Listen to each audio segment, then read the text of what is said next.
sejahtera bagi kita semua. Perkenalkan, nama saya Trivena Aprilia Langga. Saya mahasiswi STT Rumah Murid Kristus Pitung, program studi pendidikan agama Kristen. Dan saat ini saya akan membawakan rangkuman video dari mata pelajaran Spiritualitas 1 dengan judul materi ketundukan. Masuk dalam materi kita, yaitu pengertian dari ketundukan. Apa itu ketundukan? Secara umum, ketundukan adalah sikap ketaatan dan penghormatan yang dilakukan oleh seseorang terhadap otoritas atau aturan yang telah ditetapkan. Nah, ketundukan bisa dilakukan terhadap berbagai hal, seperti contohnya hukum, peraturan, ajaran agama, atau atasan dalam lingkungan kerja.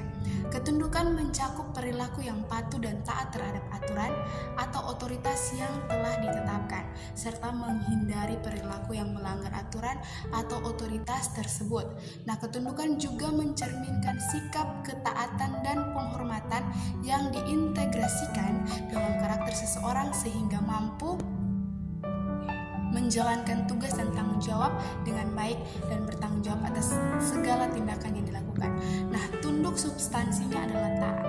Sebagai anak Tuhan, kita harus memiliki pribadi yang mau taat, tunduk, dan juga yang terutama adalah rohani. Nah, sedangkan ketundukan pada Tuhan Yesus mengacu pada keyakinan dan penghormatan yang diberikan kepada Yesus Kristus sebagai Tuhan dan Juru Selamat. Sebagai umat Kristen, kita harus percaya bahwa Yesus adalah Putra Allah yang datang ke dunia untuk menebus dosa umat manusia melalui kematiannya di atas kayu salib. Dengan mengakui keberadaannya sebagai Tuhan dan mematuhi ajarannya, kita menunjukkan ketundukan padanya dan menghormatinya sebagai otoritas tertinggi di dalam kehidupan kita. Kemudian dalam konteks agama, ketundukan pada Tuhan seringkali juga diiringi dengan kerendahan hati. Karena seseorang yang tunduk pada kehendak Tuhan akan cenderung memiliki sikap rendah hati dan mengakui bahwa segala sesuatu berasal daripada Tuhan. Namun, ketundukan dan kerendahan hati tetaplah memiliki perbedaan, di mana ketundukan lebih menekankan pada pengakuan kelebihan orang lain dan kepatuhan pada otoritas yang lebih tinggi, sedangkan kerendahan hati lebih menekankan pada sikap rendah hati dan tidak sombong. Nah, setelah kita mengetahui pengertian dari ketundukan itu, sekarang kita akan melihat dampak baik yang diterima bagi anak-anak Tuhan, bagi orang percaya ketika mereka mau senantiasa untuk taat dan tunduk. Nah, yang pertama yaitu menurut saya seorang anak Tuhan yang tunduk kepada Tuhan akan memiliki hidup yang lebih baik dan lebih bermakna. Dengan tunduk kepada Tuhan, seseorang dapat mengembangkan hubungan yang lebih dekat dengan Tuhan dan memperoleh kebijaksanaan dan panduan daripada Tuhan dalam menghadapi seluruh problema dalam kehidupan sehari-hari. Selain itu, tunduk kepada Tuhan juga dapat membantu seseorang merasa lebih tenang dan percaya diri dalam menghadapi tantangan hidup. Nah, bagaimana menurut teman-teman semua? Apakah pendapat teman-teman semua tentang hal ini sama seperti saya?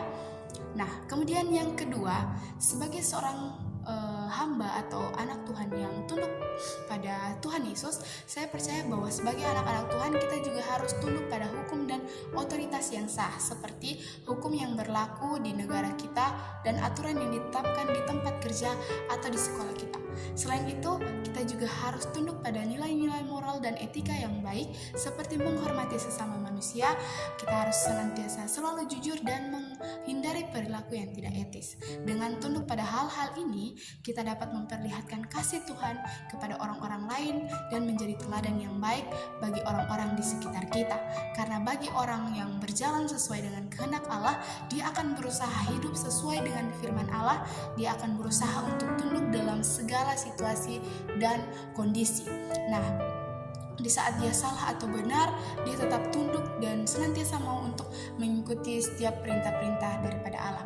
Oleh karena itu, mari kita semua mulai saat ini kita mau untuk selalu belajar menjadi menjadi anak-anak Tuhan atau hamba-hamba Tuhan atau orang-orang percaya yang jangan hanya status sebagai anak Tuhan, melayani Tuhan dan lain sebagainya, namun kita tidak memiliki sifat-sifat dari Yesus, yaitu Yesus mengambil peran dalam ketundukan dan ketaatan. Nah, kita harus terus belajar untuk mau selalu tunduk dan taat pada otoritas maupun kepada perintah-perintah Tuhan. Kita harus mencontohi Yesus bahwa dia bahkan dikatakan dalam firman Tuhan, dia rela mati, dia taat sampai mati di atas kayu salib. Itu yang harus kita teladani dari Yesus sendiri dalam kehidupan kita, agar kita senantiasa menjadi orang-orang atau anak-anak Tuhan, bahkan hamba-hamba Tuhan yang senantiasa taat dan tunduk. Demikian materi yang bisa saya sampaikan bagi kita semua, semoga bermanfaat dan Tuhan Yesus memberkati. Not for me, not for us, only for Jesus. Haleluya.